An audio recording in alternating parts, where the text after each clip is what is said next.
నమస్తే. నిన్న పార్లమెంట్ ముట్టడించే ప్రయత్నం చేస్తూ ఉంటే శాంతియుతంగా ర్యాలీ మేము జరిపినామని చెప్పి విద్యార్థులు చెప్తుంటే పోలీస్ అధికారులు లేదు, వీళ్ళు బ్రూటల్గా వీళ్ళు వచ్చి స్టోన్ పెడ్లింగ్ చేశారు కాబట్టి మేము లాఠీ చార్జ్ చేయాల్సి వచ్చింది అని చెప్పి పోలీస్ అధికారులు చెప్తాను. దీనికి సపోర్ట్ అంటే నిన్న ఏ విధంగా అయితే అక్కడ జరిగింది, లాఠీ చార్జ్ ఏ విధంగా అయితే జరిగింది, దానికి నిరసనగా ఈరోజు సోమాజిగూడ ప్రెస్ క్లబ్లో చాలా మంది మద్దతుదారులు వచ్చి ఇక్కడ నిరసన తెలుపుతాను. మనతో పాటు కొంతమంది వాళ్ళతో మాట్లాడించే ప్రయత్నం చేస్తాం. నమస్తే, మీ పేరు ఎక్కడి నుంచే? నా పేరు అభినయ్ కుమార్ అన్న, నేను హైదరాబాద్కి వెళ్ళి. ఏం చెప్తారు? నిన్న ఢిల్లీలో జంతర్ మంతర్ దగ్గర అండ్ అలాగే పార్లమెంట్ వెళ్ళే ర్యాలీలో ఆ విధంగా పోలీస్ అధికారులు కొట్టడం, విద్యార్థులు రక్తాలు వచ్చేలాగా చూడడం, ఏం చెప్తారు దీనికి? ర్యాలీ స్టార్ట్ అయ్యిందే మీరు ప్రొటెస్ట్ కి ఏం సపోర్ట్ చేయనందుకు, మీరు ప్రొటెస్ట్ కి రియాక్ట్ అవ్వనందుకు. ర్యాలీ స్టార్ట్ అయిందే మీ వల్ల. ఆ రిపర్కషన్స్ ఏడికెళ్ళి వచ్చినాయి, ఎందుకు స్టార్ట్ అయింది అన్న? నీట్ ఎగ్జామ్ లీక్ అయింది కాబట్టి స్టార్ట్ అయింది. మాకేం అవసరం అన్న? పనులు మానేసుకొని మేము ఎందుకు రోడ్ల మీదకి వచ్చి కూర్చోవాలి? వాడు ఏదో చేసిండు, మాకు అన్యాయం చేసిండు. కొంతమంది పిల్లలు చచ్చిపోయినారు. వాళ్ళకి ఒక్కొక్కరికి అంటే కొంతమందికి ఇంటర్మీడియట్ టైంలో ఏముంటుంది అంటే, మనం ఈ నీట్ పాస్ కాకపోతే మనది ఏం లేదు రాబోయే లైఫ్. దీని తర్వాత ఇంకొకటి చెప్పాలంటే, గవర్నమెంట్ మీద చాలా టూ మచ్ డిపెండెంట్ ఉన్నాం మనము. దాన్ని అడ్వాంటేజ్ తీసుకుంటున్నాడు. ఆయనకి నీట్ ఎప్పుడు అవసరం వస్తుంది అంటే, ఇంకా ఎలక్షన్ ఒక సంవత్సరంలో ఉందనుకో, చాలా మంచిగా రియాక్ట్ అయ్యేటోళ్ళు. ఇవాళ ఈ ప్రొటెక్ట్ అంత అవసరం పడకపోతుండే, ఇంకా 3 ఏళ్ళు ఉంది కదా, అందుకు అడ్వాంటేజ్ అవుతుంది. ఇప్పుడు ఒకళ్ళు రిజైన్ చేసినంత మాత్రాన్ని ఏమవుతుంది అని అడిగితే, దీనివల్ల ఇంకో నలుగురు ఇన్స్పైర్ అవుతారన్న. అరే నాకు నొప్పి అయిందని చెప్పేసి ముందుకు వస్తారు కదా, అట్లా నలుగురు నొప్పి అయ్యి ముందుకు వస్తారు. నిన్న దానికి ప్రొటెస్ట్ కి ఏమైంది, మనం ఎందుకు రావాలి అన్న దానికి ఇదే ఆన్సర్ అన్న. మనం ఇవాళ కష్టపడితే రేపు పొద్దున బెటర్ ప్రగతి ఉంటుంది. ఏదైతే ప్రొటెస్ట్ జరుగుతుందో చాలా మంది పాకిస్తాన్ సంబంధించిన ఏజెంట్లు ఉన్నారు, వీళ్ళందరూ మిస్లీడ్ అవుతున్నారు. వీళ్ళందరూ ఎవరు మిస్లీడ్ చేస్తున్నారు? పాకిస్తాన్ వాళ్ళ ఇంటికి ఎట్లా వచ్చారు? పాకిస్తాన్ వాళ్ళ ఇంటికి ఎట్లా వచ్చారు? ఓడను పంపిస్తే వచ్చిర్రా, తీసుకొచ్చిర్రా?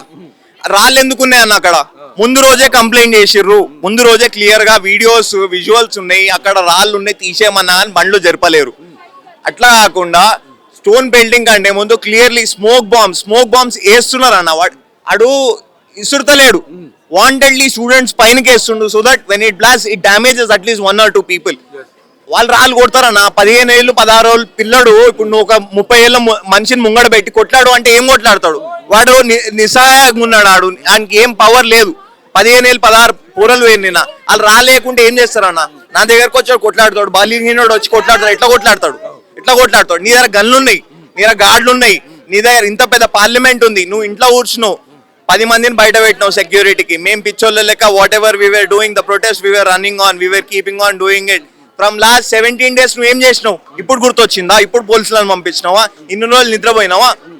రైట్, మేము కష్టపడినాం, మేము దెబ్బలు తిన్నాం. రావాలి, అది మాకు కంపల్సరీ. వాడు రిజైన్ చేయాలి. ఆడు కాకపోయినా రేపు పొద్దున ఏం ఇష్యూ వచ్చినా దానికి కూడా అంటే మనం కొట్లాడాల్సింది మన రైట్స్ కోసం అన్న.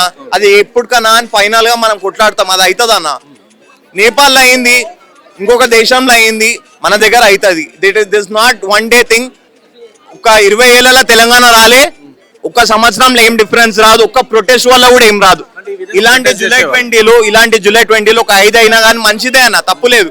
Until unless public property damage కాలేదన్న. నిన్న బస్సులు ఏం కాలేవు. అంటే కొంతమంది కొట్టినాయి, కొంతమంది పగల కొట్టినాయి, కొంతమంది పోలీస్ వ్యాన్లను తీసి బయట పడేసిన విజువల్స్ ఉన్నాయి కదా. ప్రొటెస్ట్ అవుతుందని తెలుసు కదా అన్న, ఆ రూట్ అంతా బండ్లు ఎందుకు పెట్టిరన్న? ప్రొటెస్ట్ అవుతుందని తెలుసు కదా, అదే పాత కదా. జంతర్ మంతర్ నుంచి పార్లమెంట్ పోవాలంటే ఒకటే రోడ్డు, ఆ రోడ్ అంతా బంద్ చేసి పెట్టుకుంటే ఏం మళ్ళీ ఎట్లా పోతారు? దారి లేని దేవుడు ఎరుకు, మనం ఏం చేస్తాం అంటే ఈ విధంగా ఇంత పుట్లాడుతూ ఉంటే, ఇంత ప్రొటెస్ట్ చేస్తూ ఉంటే వీళ్ళందరూ కూడా అర్బన్ నక్సలైట్, వీళ్ళందరూ యాంటీ హిందూస్, యాంటీ ఇండియన్స్, వీళ్ళందరూ పాకిస్తాన్ సంబంధించిన ఏజెంట్లు, వీళ్ళందరూ ఈ విధంగా కూడా వ్యాఖ్యలు చేస్తారు కానీ. సరే, నువ్వు రికార్డ్ చేసుకో, వాళ్ళ సిటిజన్షిప్ నువ్వు చెక్ చేయి. వాళ్ళ సిటిజన్స్, వాళ్ళు ఎక్కడ సిటిజన్స్, నీ దగ్గర వీడియోలు ఉన్నాయి, కెమెరాలు ఉన్నాయి.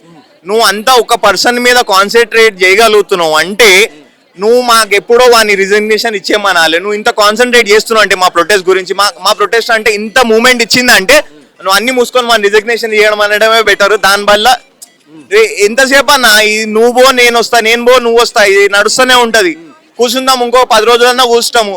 సరే, ఇవాళ నేను వచ్చినా రేపు పొద్దున మా దోస్తాడు వస్తాడు, 4 రోజులు అయితే కూర్చుంటాం, ఈ ఏరియా అయితే ఖాళీ ఉంచాం. ఎన్ని రోజులు చేస్తాడో మేము కూడా చూస్తాం అన్న. సరే, 3 ఏళ్ళు అయితే నడవదు కదా, ఎలక్షన్స్ వరకు అయితే నడవదు కదా అన్న ప్రొటెస్ట్. ప్రొటెస్ట్ చేసుకోవాలి. నీట్ ప్రధానంగా ఇప్పుడు నీట్ రాజీనామా డిమాండ్ అర్జీ కానీ అందులో వీళ్ళు చేసే మీటింగ్ జంతర్ మంతర్లు ఏదైతే స్టేజ్ పైన మీటింగ్స్ అయ్యేటప్పుడు సల్లాహు అక్బర్ అనే నినాదాలు ఎందుకు వస్తున్నాయి, ఇంకలాబ్ జిందాబాద్ అని చెప్పేసి వావి ఎందుకు అంటున్నారు, అండ్ అలాగే ఆర్టికల్ 370 గురించి ఎందుకు మాట్లాడుతున్నారు అంటే ఇవన్నీ దేశాన్ని ముక్కలు చేసేద్దాం అని చెప్పి ఈ విధంగా ఎందుకు వ్యాఖ్యలు వస్తున్నాయి? రిలేట్ టు దిస్ ఏమంటే ఇప్పుడు మీడియా ఎందుకు వస్తాను ఇడికి? సరే ఒక మీడియా వచ్చిందంటే అందరికి న్యూస్, 4 మీడియాలు వచ్చిందంటే అది బయట. ఇప్పుడు నేను మాట్లాడుతున్నా అంటే ఇది అయిపోయినా ఇంకో దగ్గరికి వెళ్ళి మాట్లాడాలి, బయట అటెన్షన్ సీకింగ్ ఇది. ఓకే, ఇప్పుడు ఏమైతుంది అంటే కాంగ్రెస్ వాడు వచ్చి దిస్ ఇస్ ద క్రౌడ్ అన్న, ఒక 1000 మందిని తీసుకురావాలంటే మనకు చాలా కష్టం. 1000 మంది ఉంది కదా, నేను పోయి మాట్లాడి ఈజీ కదా. సో వాడు అదే చేస్తుండు. వాడు యాంటీ నేషనల్ ఉండొచ్చు, మాకు సంబంధం లేదు. ఇఫ్ ఈ సపోర్టింగ్ అస్, ఈ ప్రొటెస్ట్ సపోర్ట్ చేస్తుండు, ప్రశాంతంగా వచ్చి కూర్చుంటుండు అన్న. వాని జైలు హిస్టరీ ఉండని అన్న, నాతో పాటు వచ్చి ఖాళీ కూర్చుంటే ప్రొటెస్ట్ చేస్తుండు ప్రశాంతంగా అంటే ఏం ప్రాబ్లం అన్న మాకు, రైట్? ఇంకొకటి, ఎవరైనా యాంటీ నేషనల్ ఉన్నారా అంటే నువ్వేం చేస్తున్నావు, నిద్రపోతున్నావా? పోలీసు వాళ్ళు ఏం చేస్తున్నారు? వాళ్ళు వచ్చేదాకా ఏం చేసినావు నువ్వు? వాళ్ళు వచ్చేదాకా ఏం చేసినావు? సరే వాళ్ళు వచ్చినాక రాళ్ళు కొట్టిరు, సరే ఎవరు కొట్టిరో తెలుసు కదా నీకు, రాళ్ళు కొట్టిరు, నువ్వు ఏం చేయగలుగుతావు? మేము హాస్పిటల్ ఉన్నాం, నువ్వు హాస్పిటల్ ఉన్నాం, ఎవరు బెనిఫిట్ అయ్యారు ఇందులో? గవర్నమెంట్ బెనిఫిట్ అయింది, గవర్నమెంట్ బిల్లులు వస్తాయి, హాస్పిటల్ ట్యాక్సెస్ వస్తాయి. ఇదంతా ఇంత ఇష్యూ వచ్చింది, ఈ యాంటీ నేషనల్స్ వచ్చి మమ్మల్ని అగేన్స్ట్ వచ్చిండ్రు అని చెప్పి వాళ్ళకి మార్కెటింగ్ అవుతుంది. మార్కెటింగ్ స్ట్రాటజీ అన్న ఇది. యాంటీ నేషనల్స్ ఓవర్ లేరు. నేను నేషనలిస్ట్, నా ఐడి కార్డు చూపెడతా, పాన్ కార్డు, ఆధార్ కార్డు చూపెడతా, నేషనలిస్ట్. నేను బీజేపీకి ఓటేసిన, మళ్ళీ బీజేపీకే ఓటేసిన. This is fucked up. మళ్ళీ ఇదంతా మాకు ఏం నచ్చుతలేదు. నెక్స్ట్ ఇంకొకటి రావచ్చు, కానీ అది కూడా ఏం డెవలప్మెంట్ ఉండదు. ఇప్పుడు ప్రజలు రావాలి, మేము వచ్చి నించోవాలి, మాకు కూడా పేరు రావాలి. ఆ పేరు ఎట్లుండాలంటే మనం ఏదైనా బెనిఫిట్ చేసినాము, వీన పేట్రియట్ అని రావాలి. అన్న వాజ్పేయి గారు చనిపోతే ఇప్పటివరకు గుర్తున్నారు అన్న. ఎందుకు గుర్తున్నారు? ఆయన ఏదో చేసిపోయింది దేశానికి. మోడీ గారు చనిపోతే ఏదన్నా మంచి చేసిపోవాలి, గుర్తు పెట్టుకుంటాం అన్న. కానీ చెడు విషయాలు గుర్తు పెట్టుకుంటే అదేం బతుకన్నా, ఇంకా లైఫ్ లాంగ్ బతుకు. మోడీ హై తో ముమ్కిన్ అని అంటారు కదా, మోడీ హై తో ముమ్కిన్ హై, సబ్కా సాత్ సబ్కా వికాస్. मुमकिन है होएगा मुमकिन तब होएगा जब उसका मन होगा. మన్ కీ బాత్ ఉంటది కదా, ఆ మన్ కీ బాత్ లో వచ్చినప్పుడు ఆయనకి ఏం గోల్డ్ కొనొద్దు, బండ్లు కొనొద్దు, పెట్రోల్ కొనొద్దు, కానీ దేశం నడవాలి. నువ్వు పైసలు తీయద్దు పాకెట్ల కాదు, దేశం నడవాలి.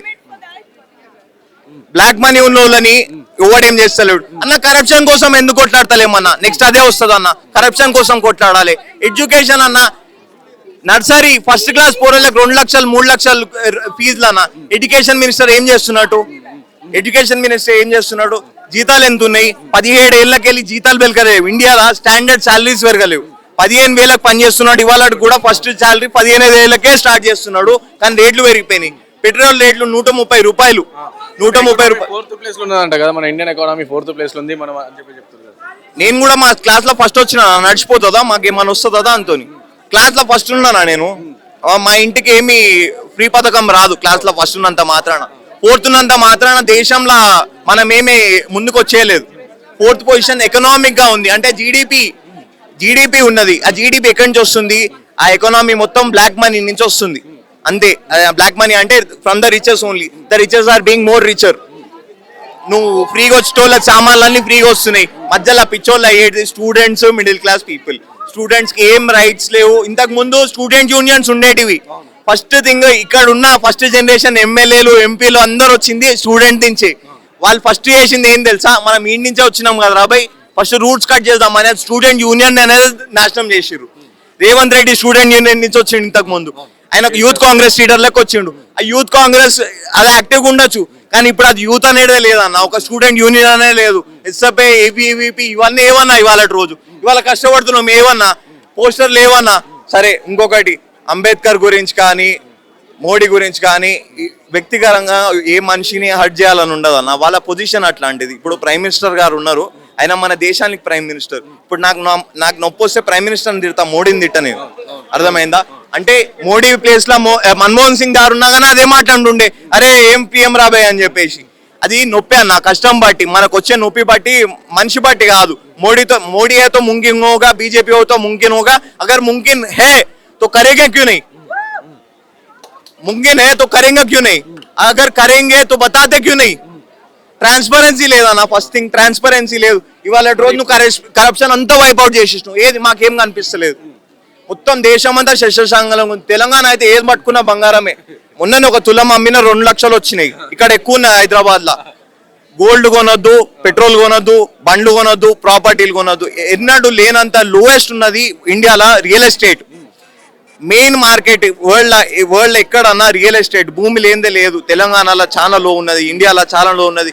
ఎకనామీ ఎంబడవాడు కాదన్న. మనకు పాస్పోర్ట్లు ఎన్ని ఉన్నాయి, ఎన్ని కంట్రీస్ మనల్ని యాక్సెప్ట్ చేస్తారు. దేశం బయటికి పోతే మనల్ని ఎవడు యాక్సెప్ట్ చేస్తాడు అది చూడాలి. ఇండియన్స్ అంటే కర్రీ ఇంకా కాక్రోచ్ కాదు. ఇండియన్ అంటే ఒక ప్రౌడ్ సిటిజన్, వాడు ఏమైనా చేయగలుగుతాడని ధైర్యం ఉండాలి.